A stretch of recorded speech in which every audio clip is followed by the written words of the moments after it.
Hindi, alam mo ito yan guys, no, sa panahon talaga ngayon, no, normal na lang talaga yung talagang halimbawa na kapag wala ka maibigay, no, eh magalit sa'yo, no, okay lang yun, diba, normal lang yun sa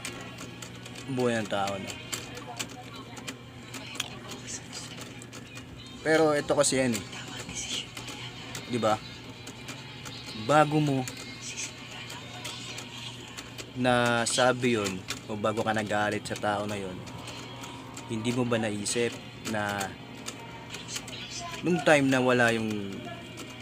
wala yung tao na yun, eh sa'yo, nung nanghingi ba sa'yo siya, eh may naibigay ka rin ba